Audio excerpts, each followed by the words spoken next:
PG welcome see you in PG point. So आज के हम लोगों के यूनिट 2 का सेकंड टॉपिक रहने वाला है सामाजिक रूप से वंचित बच्चे। कल आपको हमने बताया था कि पहले तो वंचित बच्चों का मीनिंग क्या होता है और वंचित बच्चों के आगे जो समस्याएं आती हैं वो क्या होती हैं, उनका नेचर इतना एग्रेसिव क्यों हो जाता है ना, वो पढ़ाई लिखाई सामाजिक चीज़ों से क्यों दूर हो जाते हैं, अच्छा बुरा क्यों नहीं सोच सकते हैं, फ्यूचर अपना क्यों नहीं देख सकते हैं। तो ये सब चीज़ें मैंने आपके कल के सेशन में डिस्कस करी थी।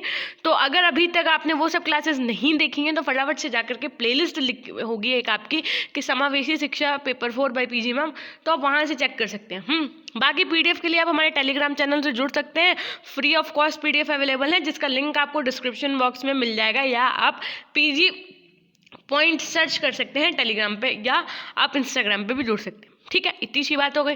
सो आज हम लोग क्या पढ़ेंगे, सामाजिक रूप से वंचित बच्चे। कल हम आपको यूनिट 2 पूरी कंप्लीट कर देंगे और उसके बाद में हम लोग शुरू कर देंगे अपनी यूनिट 3 जल्दी ही। ये मान के चलिए मार्च मैक्सिमम है कि आपका 5 मार्च जाए, वरना बहुत कोशिश करेंगे कि बहुत जल्दी नहीं मार्च नहीं सॉरी 5 फेब तक ही आपका ये सिलेबस कंप्लीट करने का प्रयास है और उससे पहले ही 5 से ऊपर नहीं जाने देंगे, है ना। अब देखो क्या है, सबसे पहले सामाजिक वंचन का अर्थ समझो क्या है, कि सामाजिक वंचन का मीनिंग क्या होता है। सबसे पहली बात तो भाई आपके सामने ये आती है, तो समझो देखो क्या लिखा हुआ है कि सामाजिक वंचन का सीधा संबंध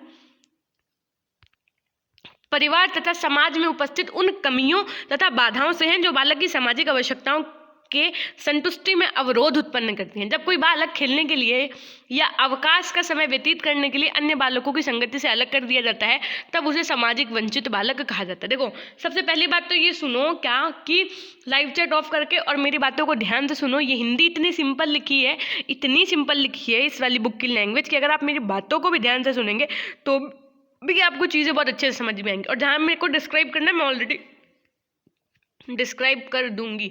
ठीक है, तो देखो क्या कहा गया है, सबसे इंपॉर्टेंट बात कि जब कोई बालक खेलने के लिए या अवकाश का समय व्यतीत करने के लिए अन्य बालकों की संगति से अलग कर दिया जाता है तो उसको क्या कहेंगे, सामाजिक वंचित बालक कहा जाता है। सामाजिक वंचित बालक से तात्पर्य विभिन्न वर्गों के बीच आपसी तालमेल व आर्थिक सुविधाओं के अभाव के कारण मूल सुविधाओं से वंचित रह जाना। उसके बाद में सामाजिक वंचन का प्रमुख कारण क्या है, मानसिक बीमारी, गरीबी, शिक्षा का निम्न स्तर, निम्न सामाजिक एवं आर्थिक स्थिति आदि है। देखो क्या होता है, आप एक छोटा सा एग्जांपल अगर इस बात को समझने के लिए ले लो तो जैसे 4 बच्चों का ग्रुप होता है स्कूल लाइफ में ही, आप एक छोटा एग्जांपल ले लो समझने के लिए। तो 4 बच्चे हैं, जैसे 5 बच्चे खेल रहे हैं, तो छठा बच्चा जब आता है तो उसको वो अपने ग्रुप में शामिल नहीं होने देते। वो कहते नहीं इनको नहीं खिलाएंगे, इनको नहीं खिलाएंगे। अगर कोई कह देता है अरे इनको खिला लो तो पता चले उससे भी लड़ाई हो जाती है, फिर सारे बचते हैं ग्रुप में, ऐसा होता है ना। तो ऐसे ही सेम इन बच्चों के लगभग साथ होता है जो आपके सामाजिक रूप से वंचित बालक होते हैं। इनको क्या होता है, इनके या तो भाई ये थोड़े से भाई बिलो मतलब क्या कह सकते हैं गरीब होते हैं, है ना। तो ये जो बहुत अमीर बच्चे होते हैं वो इनको बहुत अच्छी नज़रों से नहीं देखते हैं, है ना। अब ये तो खैर ऐसा नहीं है कि ये हर केसेस में सही होता है, ये तो उनके दिए हुए पेरेंट्स के एजुकेशन पे, पेरेंट्स के दिए हुए संस्कारों पर डिपेंड करता है। खैर अब तो ये सब चीज़ें बहुत कम है, लेकिन अभी भी बहुत चीज़ें ऐसी हैं, है ना।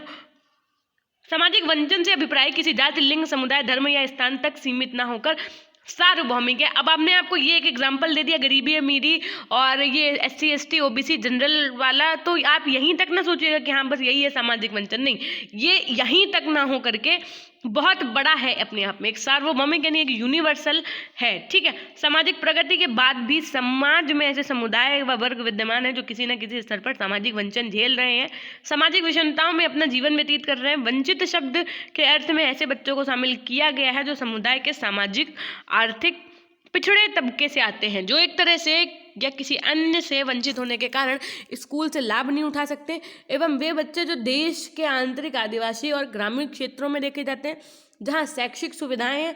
दूसरे शब्दों में वंचित शब्द में वे बच्चे शामिल होंगे जो न केवल उपरोक्त मानदंडों से संबंधित है, बल्कि वे बच्चे जो ग्रामीण और स्लम क्षेत्रों में वंचित स्कूलों के संपर्क में। इसलिए परिवार की परिस्थिति की और संस्था की पारिस्थितिकी की दोनों ही वंचितों के शैक्षिक घाटे में योगदान करती हैं। देखो ऐसे बच्चों को क्या है ठीक से बहुत अच्छी प्रॉपर एजुकेशन नहीं मिल पाती है, उनका लिविंग स्टाइल बहुत अच्छा नहीं होता है ना। वो यानी इवन बहुत से ऐसे भी फैमिली होती है, बहुत सी ऐसे भी घर होते हैं जिसमें बच्चे 2 टाइम 2-3 टाइम का इवन खाना भी उनको नहीं मिल पाता है। अब आप एक बात सोचो, सबसे पहले आदमी पेट भरता है, अगर वो खाना भी नहीं मिल पा रहा है उनको, तो उनके लिए क्या मॉल है ना, क्या उनके लिए रिजॉर्ट, क्या उनके लिए वाटर पार्क, वो तो मतलब इन सब चीज़ों तो कोसों दूर है।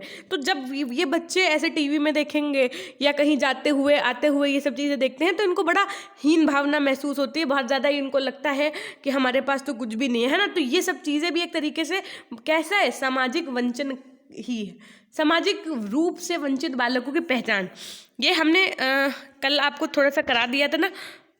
चलो देखो, सामाजिक रूप से वंचित बालक समाज से अलग एवं वंचित अनुभव महसूस करते हैं, मतलब उनको लगता है कि हम सोसाइटी से अलग हैं, है ना। अपने आप में ही उनको बेकार रिग्रेट जैसा फील होता है, जैसे वो कैसा लाइफ स्टाइल है उनका। ऐसे बालक शिक्षा के प्रति उत्साह नहीं दिखाते, क्योंकि शिक्षा प्राप्त करने में इनकी रुचि नहीं होती। ये प्रायः ही कक्षा में अनुपस्थित रहते हैं। इनको लगता है पढ़ लिख के क्या ही होगा, है ना।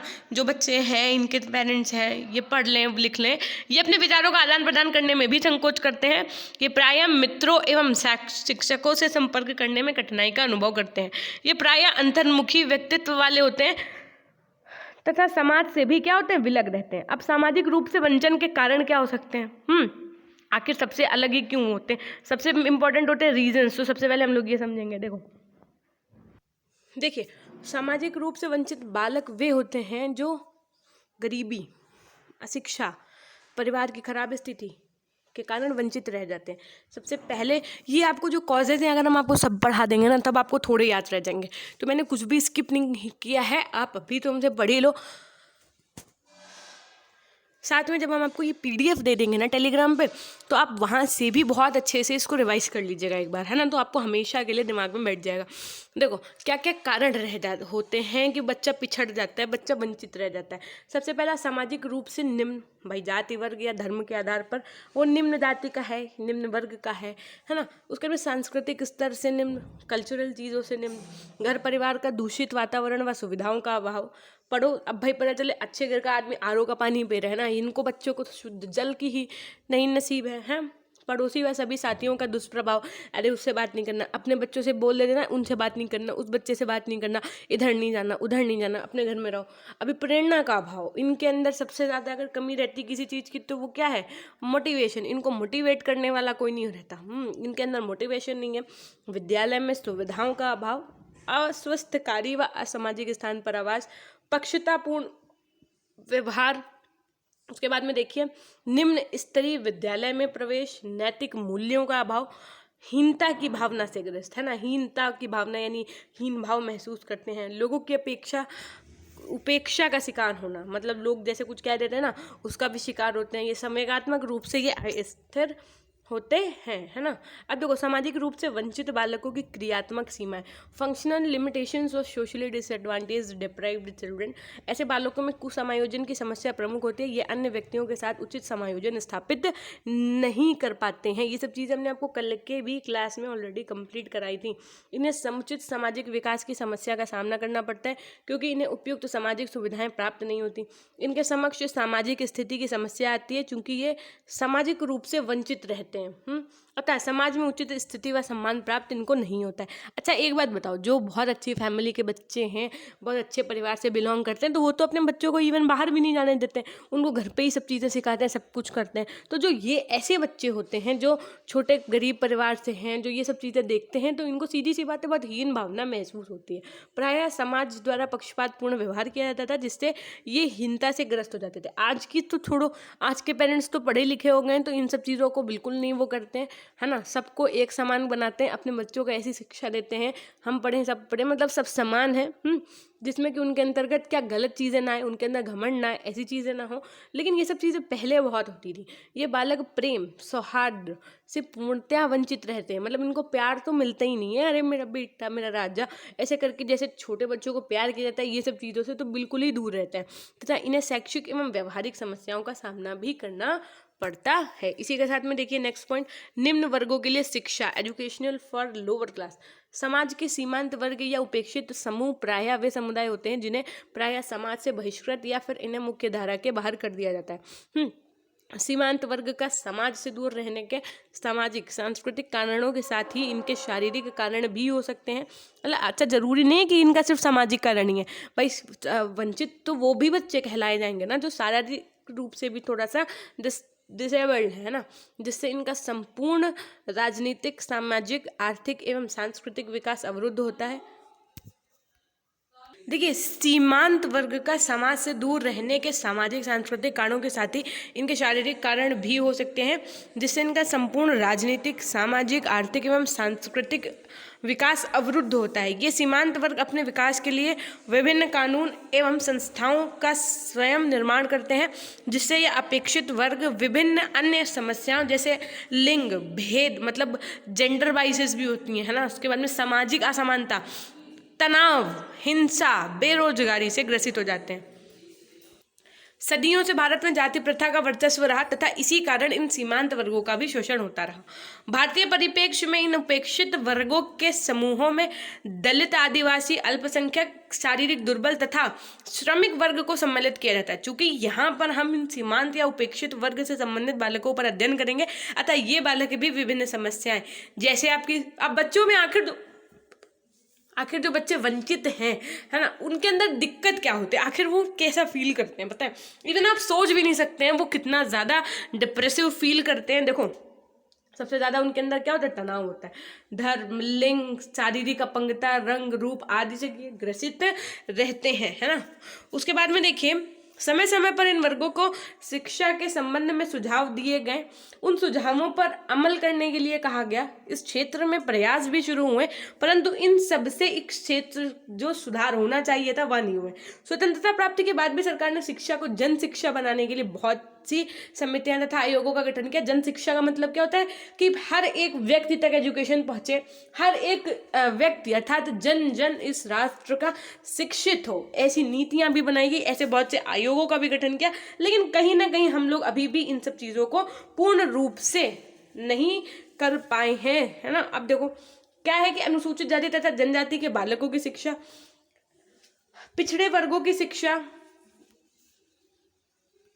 देखिए, यहाँ पे हम आपको क्या पढ़ा रहे हैं। अब आप सोचेंगे मैम ये पॉइंट्स क्या है। ये पॉइंट्स ऐसे हैं कि यहाँ हम भारत के निम्न वर्गों के लिए शिक्षा में जो प्रयास किए गए हैं, उन प्रयासों का शिक्षा के क्षेत्र में क्या प्रभाव पड़ा, उसका वर्णन आगे वर्गों के अनुसार करेंगे। देखो, वंचित वर्ग तो बहुत से है ना, वंचित बालक जो है वो तो अलग अलग वर्ग से है ना।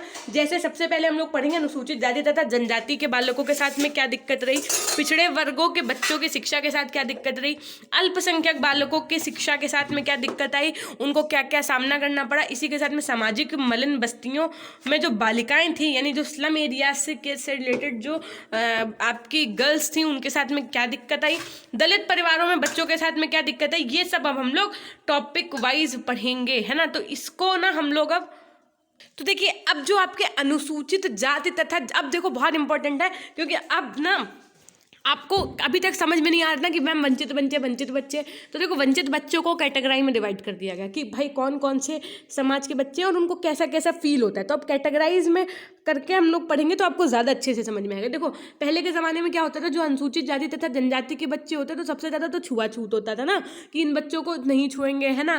तो इन बच्चों को छुएंगे तो फिर हम लोगों को जो आपके उचित कुल के क्या कहते हैं, उच्च कुल के वर्ग के जो बच्चे होते थे ना, उनके मानसिक धारणा भी ऐसी हो जाती थी, है ना। इनके स्पर्श मात्र से ही वो अपवित्र हो जाएंगे, पाप लगेगा उनको, ऐसी सोच होती थी लोगों की। तथा इन जातियों के मुख्य धारा में रखा गया। सरकार द्वारा इन जातियों के लिए जो कुछ सुविधाएं प्रदान की गई, उनकी एक सूची तैयार की गई। इस सूची में सम्मिलित होने के कारण ही ये अनुसूचित जाति तथा जनजाति कहलाती हैं। अब देखो, अनुसूचित जातियों तथा जनजातियों को अधिकांशतः व्यक्तियों की आर्थिक स्थिति अच्छी नहीं होती है, जिसके कारण ये अपने बालकों को स्कूल नहीं भेजते हैं।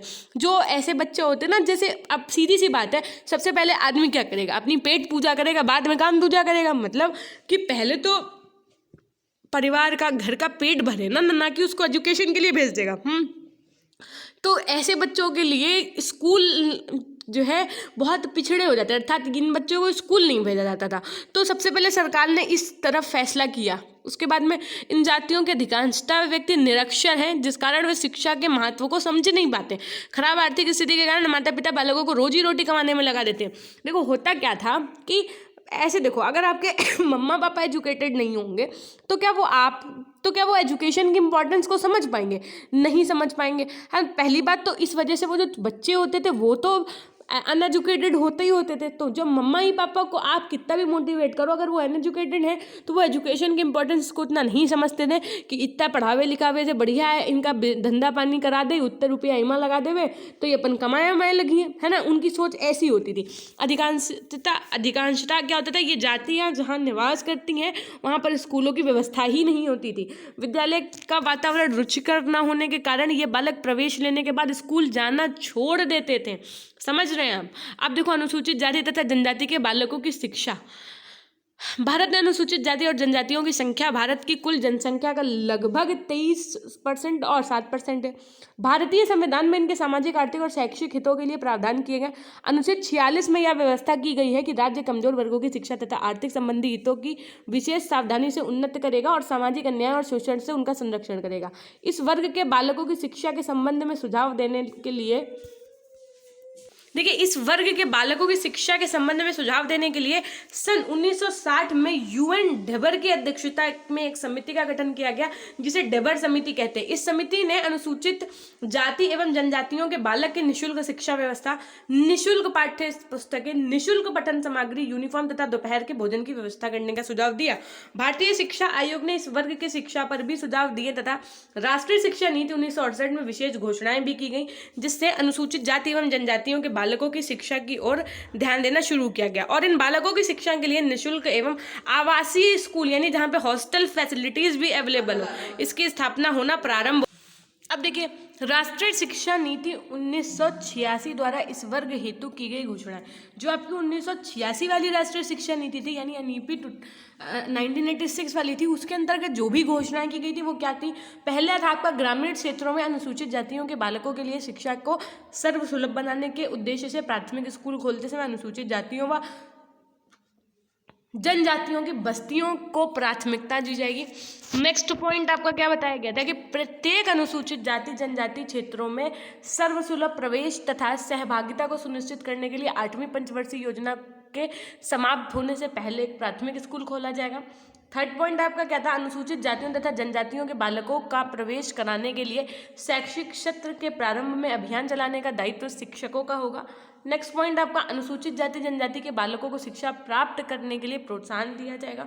उसके बाद में अनुसूचित जाति जनजाति में निर्धन परिवारों को अपने बालक तथा बालिकाओं को स्कूल में भेजने के लिए प्रोत्साहन दिया जाएगा। फिर इन्हीं के लिए छात्रों को आवासीय सुविधाएं यानी हॉस्टल फैसिलिटी भी अवेलेबल करवाई जाएगी। ऐसे बालकों के लिए विशेष छात्रवृत्तियों की व्यवस्था की जाएगी। आप देखिए, इनकी स्कॉलरशिप पहले आएगी और स्पेशल में यानी कि इनको ज़्यादा भी स्कॉलरशिप देने का प्रयास रहता है। अब अनुसूचित जाति तथा जनजाति के बालक बालिकाओं की शिक्षा हेतु किए गए जो प्रयास थे, उसमें क्या था? सभी प्रांतों में अनुसूचित जाति व जनजाति के बालकों को प्राथमिक एवं उच्च प्राथमिक स्तर के पाठ्य पुस्तक, सुनो, सिलेबस, यूनिफॉर्म, इवन जो दोपहर का इनका भोजन था वो सब क्या था? निःशुल्क हो गया था। इनके लिए जनजाति इनके क्षेत्र में प्राथमिक एवं उच्च प्राथमिक विद्यालय जैसे आंगनबाड़ी और एक नए प्रकार के शिक्षा केंद्र खोलने की प्राथमिकता दी जा रही है। इन अनुसूचित जाति और जनजाति के बालकों के लिए छात्रावासों का निर्माण किया जा रहा है। केंद्र सरकार तथा राज्य सरकार अनुसूचित जाति व जनजाति के विकास के लिए अनुदान प्रदान कर रही है। प्रांतीय सरकारों के द्वारा विभिन्न शैक्षिक योजनाओं का व्यय उठाया जा रहा है। साथ में अनुसूचित जाति जनजाति के बालकों के लिए सभी स्तरों की शिक्षा में आरक्षण की भी व्यवस्था की गई। आप देखिए, सबसे पहले एडमिशन जो इनकी जो सीट्स होती हैं वो आरक्षित होती हैं। इनके जो आपके देखिए फॉर्म आते हैं, चाहे अभी भी आप देख लीजिए, कोई भी गवर्नमेंट फॉर्म आता है तो जनरल वालों का इतने रुपए का, तो फिर SC/ST वालों का या अदर कैटेगरीज का कम का होता है ना। तो इनको अभी भी बहुत छूट दी गई है क्योंकि ये बहुत पिछड़े रह गए। इनको मतलब ऐसे लोगों का बहुत ज़्यादा क्या कह सकते हैं आप, अपमान हुआ, अन्याय हुआ इनके साथ में कि ये सामान्य लोगों से पिछड़ गए। और जब ये पिछड़ गए तो अब इनको सामान्य स्तर करने के लिए सरकार ने इनके लिए ऐसी बहुत सी सुविधाएं की हैं। ऐसे बालकों के लिए आरक्षण के साथ साथ प्रवेश हेतु न्यूनतम योग्यता की भी छूट दी जाती है। जैसे अगर आज ही देख लो आप, अगर टेट में आप इन लोगों को 90 नंबर लाने हैं तो उन लोगों को 82 ही लाने होते हैं। अनुसूचित जाति जनजाति के बालकों के लिए छात्रवृत्तियों की व्यवस्था की गई है ना। विश्वविद्यालय अनुदान आयोग इन वर्गों के छात्र छात्राओं को उच्च शिक्षा हेतु विशेष फेलोशिप भी देता है कि अगर ये लोग बहुत आगे तक पढ़ना चाहते हैं तो इनको एक प्रकार का फेलोशिप भी दिया जाता है। अब हम लोगों के पास टॉपिक है पिछड़ा वर्ग, ये हम आपको कल की क्लास में पढ़ाएंगे। तो ये थी हमारी आज की क्लास। सुनिए, ये टॉपिक जो है जो हम आपको पढ़ा रहे हैं इस समय, ये यूनिट 2 बहुत सिंपल है, बहुत सिंपल, एकदम सिंपल सी है। इसमें आपको ज़्यादा चीज़ों को याद नहीं करना है, सिर्फ मेरी बातों को ध्यान से सुनना है। अगर आप ध्यान से सुन भी लेंगे ना तब भी आपकी सब चीज़ें एकदम क्लियर हो जाएंगी। नॉर्मली बहुत सिंपल सी लैंग्वेज में था तो इस वजह से ज़्यादा समझाने की नीड नहीं पड़ी। तो ये थी हमारी आज की क्लास। कैसी लगी फटाफट से शुरू से लेकर के एंड तक मैंने एक भी बार नहीं कहा आप सबसे कि सेशन को लाइक करना है, तो बिना कहे आप लोगों को सेशन को लाइक करना है। फटाफट से सेशन को लाइक कर दीजिए। अगर आज आप चैनल पर नए हैं तो चैनल को सब्सक्राइब करके बेल आइकन प्रेस कर दीजिएगा। हमारे टेलीग्राम से जुड़ने के लिए आपको लिंक डिस्क्रिप्शन बॉक्स में मिल जाएगा। बाकी अगर आपको एक क्लास आपकी MCQs की होती है रोज़ शाम को 4 बजे, तो वहाँ पर आना अनिवार्य है। वहाँ पर सबके सब बच्चे आएंगे। और कमेंट सेक्शन में कमेंट करना नहीं भूलिएगा, आपके कमेंट्स हमारे लिए बहुत ज़्यादा वैल्यूएबल होते हैं। सो फटाफट से अब लिख दो अपनों के लिए, फिर करते हैं छुट्टी। तो हमेशा खुश रहिए, मुस्कुराते रहिए, कभी अपने लिए तो कभी अपनों के लिए। Till then take care, bye bye, love you my dear class, meet up with you in the next class. Okay.